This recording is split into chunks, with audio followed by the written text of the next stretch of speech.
할렐루야. 오늘도 거룩한 주일을 맞이하여 주의 전에 나와 하나님 앞에 정성 예배를 드리는 우리 사랑하는 성도 여러분들에게 하나님께서 이번 한 주간도 함께 하시고 또 지키시고 또 은혜 주시고 또 필요한 것들을 채워주시는 축복이 차고 넘치시기를 주님의 이름으로 간절히 축원합니다. 어느 교회의 정문에 우리는 십자가에 못 박히신 그리스도를 전합니다 라고 하는 글귀가 새겨져 있는 편말이 있었습니다. 그래서 그 교회를 오고 나가는 사람들은 그 편말을 보면서 상당히 자랑스럽게 생각하고 또 은혜를 받았습니다. 근데 몇 년이 지난 다음에 어느 날 이제 몇몇 교인들이 이 십자가에 못 박히신이라고 하는 문구를 뺐으면 좋겠다라고 건의를 했습니다. 십자가에 못 박히신이라고 하는 이 문구가 너무 비참하게 그 느낌을 주기 때문에 이 전도가 어려울 수 있기 때문입니다. 그렇게 생각을 한 거죠. 그래서 이제 그 교회는 교회 편말을 이제 십자가에 못 박히신이라고 하는 말을 빼고 우리는 그리스도를 전합니다. 이렇게 이제 바꿨습니다. 그리고 얼마가 지나고 난 다음에 또 몇몇 교인들이 이 그리스도라고 하는 말이 좀 너무 좁다, 조금 넓게 포괄적인 의미를 담고 있는 그런 말로 좀 바꿨으면 좋겠다. 왜냐하면 교회라고 하는 것은 그리스도를 전하는 것뿐만 아니라 이제 세상 속에서 실생활에 어떤 필요한 사람들의 처세술이라든지 또는 생활의 지혜를 가르치기도 하고 또 문화 강좌라든지 또 봉사활동 등 다양한 것들을 해야 하는 것이 교회인데 그리스도만 전한다 이런 느낌을 주기 때문에 좀 포괄적인 주제로 바꿨으면 좋겠다라고 의견을 모았습니다. 근데 막상 포괄적인 것을 함축적으로 이야기를 하려고 하니까 쉽지가 않았던 것이죠. 그래서 그냥 그리스도라고 하는 말을 빼기로 했습니다. 그래서 우리는 전합니다 이렇게 이제 바뀌게 된 거죠. 그리고 난 다음에 몇 년이 지나고 나니까 그 교회를 다니는 사람들도 또 그 교회를 바라보는 사람들도 그 교회가 전한다는데 뭘 전하는 것인지 전혀 알 수가 없었다 이런 이야기가 있습니다. 사랑하는 성도 여러분, 교회는 세상에서 정말 다양한 역할을 감당하는 이 사회 중추적인 기관들 되어야 되죠. 하지만 그 중심에는 반드시 예수 그리스도의 십자가가 담겨져 있어야 됩니다. 문화 강좌도 좋고 봉사활동도 좋고 사람들이 어떤 삶을 살아야 되느냐 처세술을 가르치기도 좋지만 그 속에는 예수 그리스도의 십자가 복음이 담겨져 있어야 한다라고 하는 것이죠. 예수 그리스도의 십자가의 복음이 없는 교회는 그 어떤 의미도 없습니다. 그러니까 예수 그리스도가 주신 이 십자가, 예수 그리스도가 지신 이 십자가가 바로 이 구원의 시작이라고 하는 사실을 우리는 늘 기억하면서 우리 각자의 삶의 자리에서 또 우리 교회에서 이 예수 그리스도의 십자가 복음만 담겨져 있는 그런 삶을 사는 저와 또 사랑하는 성도 여러분 되시기를 주님의 이름으로 간절히 축원합니다. 우리 옆 사람과 또 앞뒤 사람과 인사하기를 원합니다. 예수 그리스도의 십자가는 당신에게 축복입니다. 예수 그리스도의 십자가는 장로님에게 축복입니다. 아멘. 할렐루야. 현대사회의 특징 가운데 하나는 이 초경쟁입니다. 그래서 현대사회는 초경쟁사회다라고 이야기를 하죠. 그런데 이 초경쟁사회에서 살아남기 위해서 끊임없이 요구되는 것 중에 하나가 바로 이 차별화 전략입니다. 그러니까 다른 사람과 또 다른 기업과 다른 것과 뭔가 달라야 한다라고 하는 이 차별화 전략이죠. 그래서 다른 사람들과 비슷하거나 다른 사람과 똑같아서는 성공하기 어렵다는 거죠. 설령 다른 사람과 차별화 없이 성공하더라도 이 차별화가 없으면 결국에는 그 성공이 오래 지속되지 못한다라고 하는 거죠. 성공은 차이에서 나오고 이 차이는 창의성에서 나오죠. 근데 이 창의성은 차별화가 있을 때 가능하다라고 하는 거죠. 우리의 신앙생활도 마찬가지입니다. 우리의 신앙생활도 이 차별화가 중요하다는 거죠. 오늘날 교회가 세상 사람들로부터 인정받지 못하는 것 중에 하나가 이 세상 사람들과 차별화가 되지 않는다는 거예요. 구별되지 않는다라고 하는 거죠. 그래서 세상 사람들은 우리 교회 다니는 사람들 통해서 자신들과 다른 그 무엇인가가 느껴져야 되는데, 뭔가 차별화가 되어 있는 것들이 느껴져야 되는데, 세상 사람들이 보기에 교인들의 모습이 자신들과 별반 차이점이 나지 않는다는 거예요. 어떤 차별화가 느껴지지 않는다는 거예요. 구별되는 모습이 보이지 않는다라고 하는 거죠. 성경을 보면 이 차별화된 신앙으로 하나님의 은혜를 받는 사람들의 이야기가 많이 등장을 합니다. 야곱은 이 장자의 명분을 사모하는 이 차별화 신앙, 그러니까 예서와 다른 차별된 믿음으로 하나님의 은혜를 받았죠. 모세는 이스라엘 백성들을 해방시키고자 하는 차별화된 믿음으로 이 출애굽 지도자로 세움을 받았죠. 다윗은 어떤 일에도 흔들리지 아니하고 온전히 하나님만 의지하는, 하나님만을 신뢰하는 이 차별화된 믿음으로 목동에서 성공한 삶을 살게 되었죠. 베드로는 허물과 실수가 많이 있었지만은 정말 예수님 앞에 열정적인 삶을 살고자 하는 이 차별화된 믿음으로 초대교회 지도자가 될 수 있었던 거죠. 마리아는 자신의 머리카락으로 예수님의 발을 씻을 만큼 예수님을 사랑하는 마음, 예수님에게 무언가를 드리고자 하는 그 마음이 있었기 때문에 오늘날 수많은 그리스도인들에게 해자되는 믿음의 사람으로 세움받았던 것을 볼 수 있습니다. 사도 바울은 정말 불타는 사명감, 정말 예수 그리스도를 땅끝까지 증거하겠다고 하는 이 불타는 사명감이라고 하는 차별화된 믿음이 있었기 때문에 기독교 역사의 위대한 발자취를 남기게 되었다라고 하는 거죠. 오늘 우리에게도 이 세상 사람들과 차별된 삶으로, 다른 성도들과는 구별된 믿음으로 정말 우리가 주의 은혜를 받는 삶을 살아야 하는 거죠.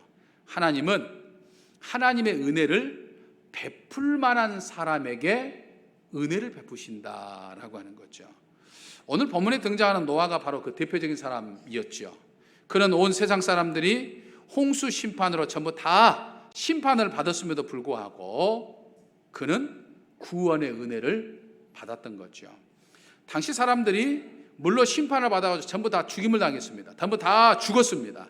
근데 노아와 그의 가족만 이 구원을 받았죠. 왜 그렇습니까? 그것은 노아의 차별된 믿음이 차별화된 믿음이 있었기 때문이다. 세상 사람들과 다른 믿음이 있었기 때문이다라고 하는 것이죠. 오늘 본문 8절의 말씀을 보면 이 차별화된 믿음 때문에 은혜를 받았던 노아의 모습을 소개합니다. 그러나 노아는 여호와께 은혜를 입었더라라고 말씀합니다. 여러분, 여기서 우리는 두 가지 중요한 단어를 우리는 볼 수 있죠. 하나는 그러나라고 하는 단어이고, 다른 하나는 은혜라고 하는 단어입니다. 노아가 살던 시대는요, 얼마나 죄악이 간영했던지 하나님께서 내가 괜히 사람을 만들었나 보다, 괜히 사람을 창조했나 보다 후회하실 정도로 아주 타락한 그런 시대였습니다. 그래서 결국 하나님은 온 세상을 심판하기로 작정하셨죠. 그게 바로 이 홍수 심판 아니었습니까? 이제 당시 사람들, 노아 시대 당시 사람들은 이제 하나님의 심판에 의해서 모두가 다 물에 의해서, 홍수에 의해서 다 죽게 되었어요. 그러나 노아만큼은 살아나게 되었다라고 하는 것이죠. 그것이 전적으로 하나님의 은혜였다라고 하는 것입니다. 근데 노아가 이렇게 하나님의 은혜를 받을 수 있었던 것은 노아가 세상 사람들과는 뭔가 달랐다는 거예요.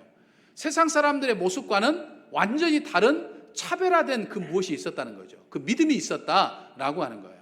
여러분, 어둠이 짙으면 짙을수록 한 줄기 빛은 선명하게 그 빛을 발합니다. 시대가 어두면 어둘수록 그 어둠을 밝히는 믿음은 더욱더 빛나게 되어 있었다는 거예요. 그러니까 세상 사람들은 전부 다 심판받을 마땅할 정도로 타락한 세상이었는데 노아만큼은 그런 세상 속에서 확연하게 드러나는 이 차별화된 믿음을 가지고 있었다라고 하는 것이죠. 어떤 믿음이었을까요? 두 가지를 우리는 생각해 볼 수 있겠습니다. 무엇보다 노아는 하나님을 경외하는 이 믿음이 있었다. 세상 사람들과 확연히 구별된 차별화된 믿음이 있었는데 그건 하나님을 경외하는 믿음이었다라고 하는 거예요. 노아가 살던 시대는 도덕적으로 신앙적으로 타락하고 부패해서 하나님을 전혀 경외하지 않았습니다. 하나님을 두려워하지 않았어요. 하나님을 믿지 않았습니다. 오늘과 같은 도덕이 부재했고 하나님을 두려워하는 마음이 전혀 없었던 것이죠. 그런 어두운 시대 속에서 그러나 노아만큼은 하나님을 경외하고 하나님을 두려워하고 하나님을 섬기는 믿음이 있었다라고 하는 것을 지금 성경은 말씀하고 있는 거죠. 그래서 우리가 지금 8절까지 읽었습니다만 이 9절 말씀을 보면 노아를 가리켜서 뭐라고 이야기하냐면 의인이요 완전한 자요 하나님과 동행하는 사람이다, 이렇게 평가를 받고 있는 것을 볼 수 있습니다. 또 7장 1절을 보면 하나님께서 노아를 가리켜서 이 세대에서 내가 내 앞에서 유일하게 믿음의 삶을 살았는 것을 내가 보았다라고 해요. 그러니까 하나님이 인정할 만큼 믿음의 삶을 살았던, 하나님을 경외하는 삶을 살았다는 거예요. 그만큼 차별화된 신앙의 삶을 살았다라고 하는 거죠.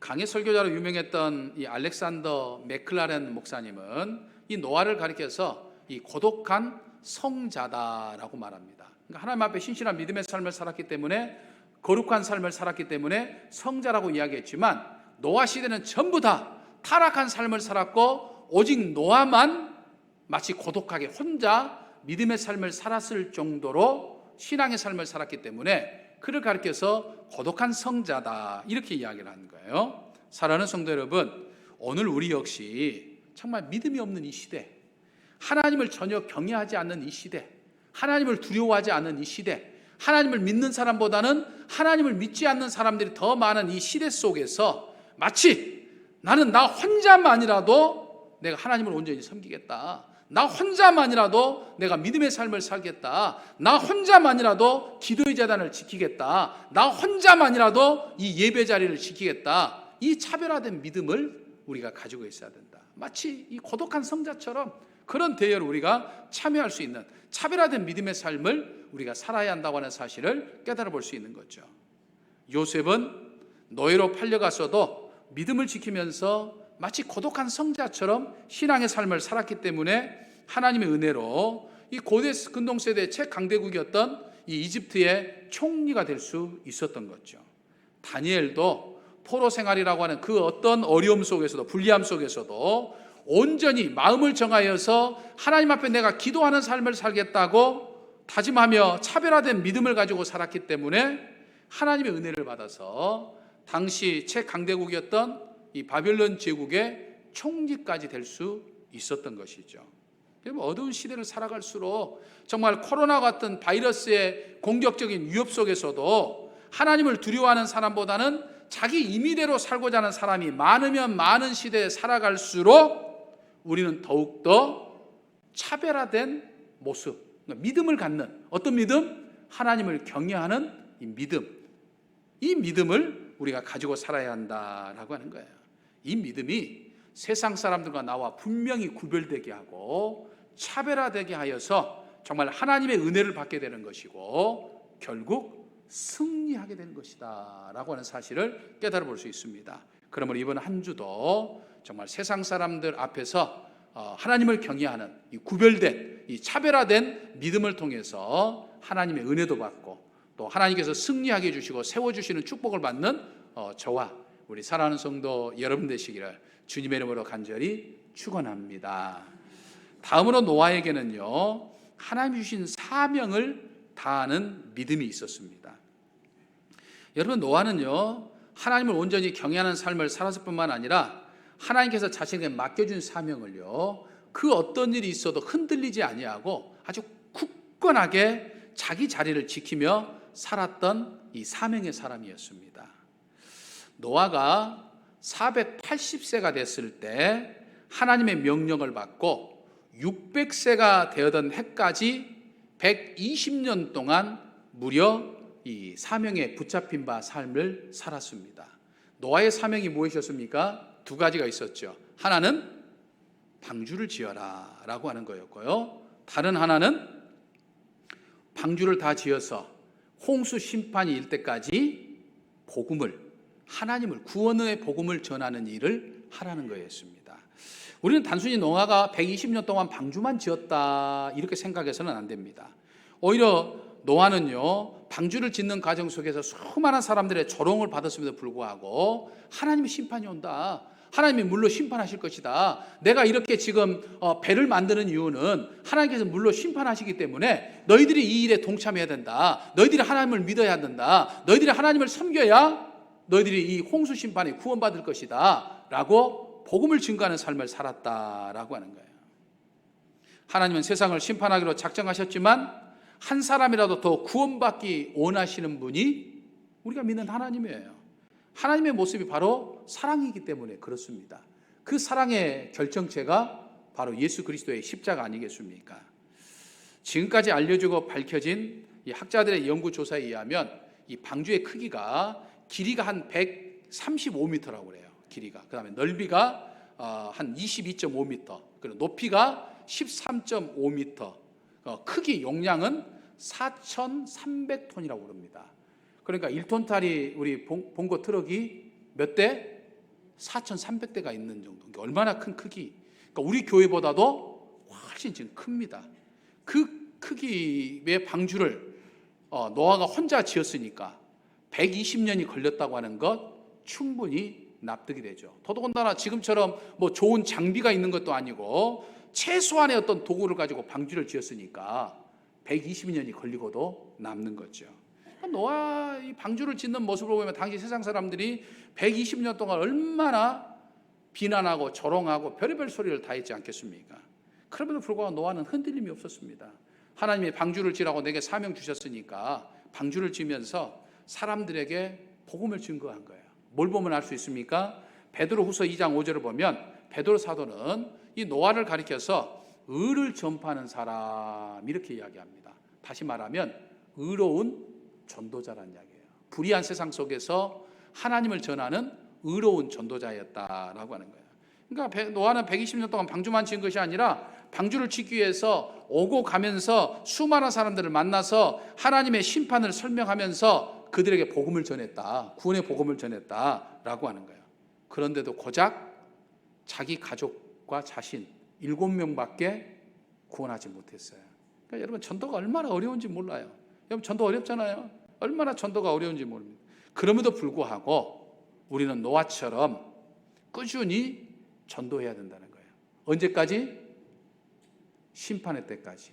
그게 120년이 될지 나에게 주어진 시간이 10년이 될지는 알 수 없지만 그때까지 복음을 전해야 된다. 그것이 바로 내 사명이기 때문에. 믿으십니까? 전도하는 사람들에게 전도의 열매를 생각하기보다는 그냥 전도하는 게 중요합니다. 그러니까 전도가 나의 사명이요, 하나님께서 차별되게 보시는 믿음이기 때문이다라고 하는 거예요. 그러니까 여러분들 이 세상은 마치 노아 시대처럼 타락한 세상 속에서 우리 경업제일교회는 마치 노아의 방주와 같아요. 이 방주가 지금 완전히 완공된 거 아니에요. 교회는 지금도 그리스도의 몸된 교회로서 지금 세워져 가는 거예요. 그래서 세워져 가는 이 교회에서 우리는 이 방주를 만들어가면서 이 방주에 오고 가면서 수많은 사람들을 만나게 되는데 그 만나는 사람마다 우리는 복음을 전해야 된다. 예수님을 믿어야 됩니다. 예수님을 믿어야 구원받습니다. 이 코로나 사태 속 위험 속에서도 우리는 더욱더 예수님을 믿어야 됩니다. 라고 전할 수 있어야 된다라고 하는 거예요. 이 사명이 오늘 내게 주어진 사명이기 때문이다 라고 하는 것이죠. 어떤 사람이 성실한 사람인가를 평가하는 평가지수가 있습니다.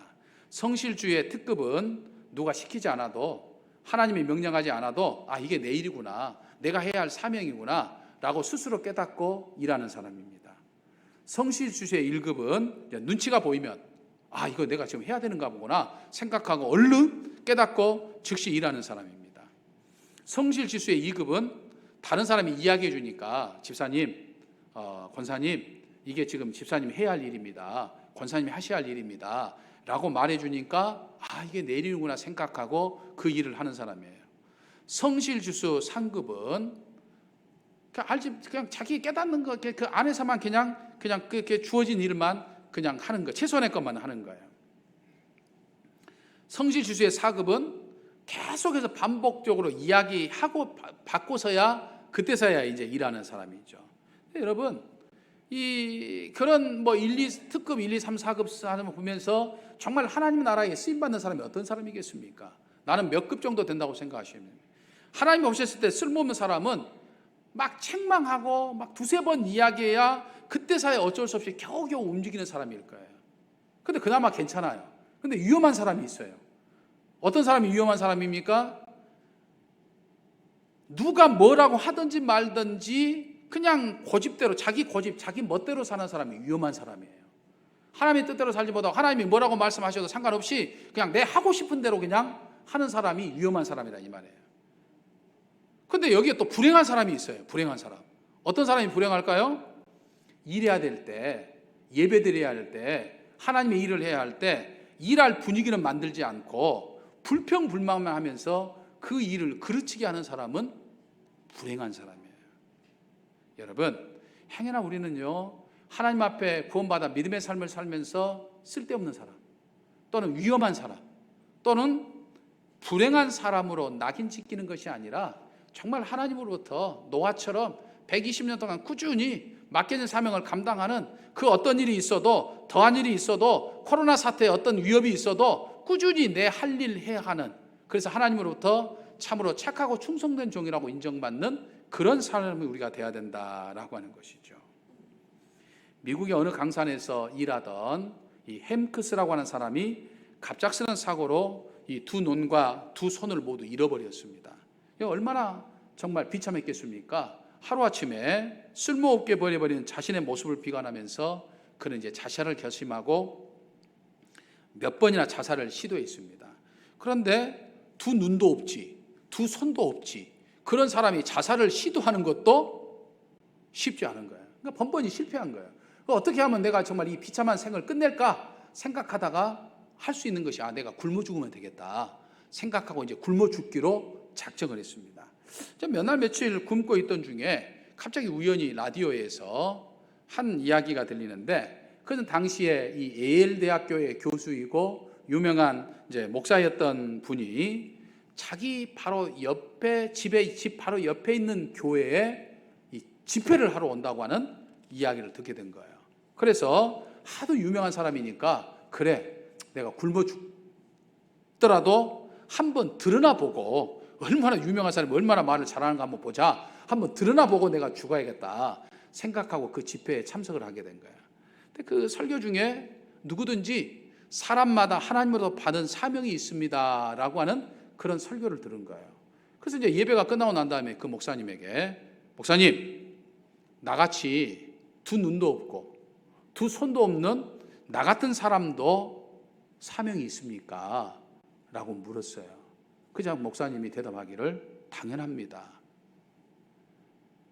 당신에게 두 눈이 없고 두 손이 없어도 아직 당신에게는 입과 들을 수 있는 귀와 걸을 수 있는 발이 있지 않습니까? 비록 눈과 손은 없을지라도 당신은 말할 수 있고 들을 수 있고 걸을 수 있습니다. 당신에게도 하나님이 맡겨주신 사명이 있습니다. 거기에 감격한 거예요. 감동을 받은 거예요. 그래서 나에게도 사명이 있는데 내가 정말 하나님 앞에 쓸모있는 사람이 돼야겠구나, 하나님 앞에 필요한 사람이 돼야겠구나 라고 생각하고, 믿음 생활을 한 건 부대직원이와 이 당시 스탠포드 대학에 들어가서 열심히 공부해가지고 실력을 쌓은 후에 정말 미국 사회에 유명한 대강연가가 된 거예요. 수많은 사람들이 다니면서 손은 없지만, 앞은 보이지 않지만 자신의 입술을 통해서 자신이 배웠던 지식을 가지고서 수많은 사람들이 강연을 하면서 정말 절망 가운데 빠져있는 수많은 사람들에게 하나님의 은혜를 깨닫게 했고, 그 사람들이 절망에서 희망으로 건진받은 놀라운 일을 하게 되는 정말 사명의 사람이 되었던 거예요. 사랑하는 성도 여러분, 우리 모두도 사명의 사람들입니다. 우리는 두 눈이 있어요. 볼 수 있는 눈이 있습니다. 또 들을 수 있는 귀도 있어요. 말할 수 있는 입도 있습니다. 뭐든지 들을 수 있는 손도 있어요. 어디든지 갈 수 있는 발도 있어요. 이런 우리가 사명이 있다 이 말입니다. 길거리에 굴러다니는 돌멩이도 다 의미가 있어서 창조되었는데, 오늘 이 자리에 앉아있는 우리들도 다 우리에게 사명이 있기 때문에 오늘 여러분들이 이 자리에 있는 것이다 라고 하는 거예요. 여러분 가운데 어느 한 분도 사명이 없으신 분은 없어요. 나이가 들어도 경제적으로 어려움이 있어도, 건강이 시원치 않아도, 기력이 딸려도, 눈이 침침해도, 배운 것이 많지 않아도, 교회 다닌 지 얼마 되지 않아도 오늘 이 자리에 앉아있는 여러분들에게는 다 각자의 사명이 있어요. 개개인의 하나님이 주시는 사명도 있고 우리 교회 공동체적으로 주신 사명도 있습니다.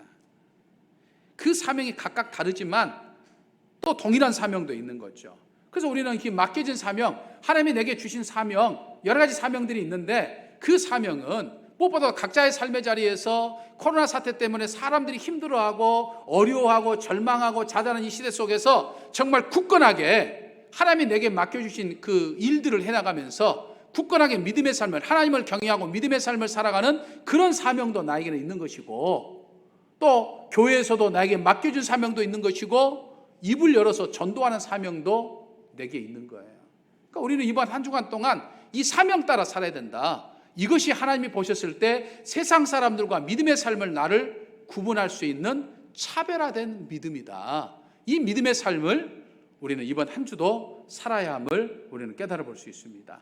이 믿음의 삶을 삶으로 인해서 여러분들의 각자의 삶을 하나님이 지켜주시고 책임져 주시고 은혜 주시고 축복하여 주시고 이 어려운 때를 승리하게 만들어 주시는 그 은총을 경험하는 저와 우리 사랑하는 성도 여러분 되시기를 주님의 이름으로 간절히 축원합니다. 사랑의 주님, 하나님이 눈살을 찌푸릴 만한 일들이 많이 있는 이 세상 속에서 정말 저희를 하나님의 자녀로 불러주신 은혜를 생각해 보니 감사합니다. 바로 고나우키는 노아처럼 정말 차별화된 믿음, 구별된 믿음을 통해서 저희들이 이 땅에 사는 날 동안 하나님 주시는 풍성한 은혜를 누리며 살게 하여 주시옵소서. 언제 어디서나 하나님을 경외하며 살게 하시고 하나님이 저에게 주신 사명 따라 살게 하여 주시옵소서. 믿사옵고 예수님의 이름으로 기도하옵나이다. 아멘. 전능하사 천지를 만드시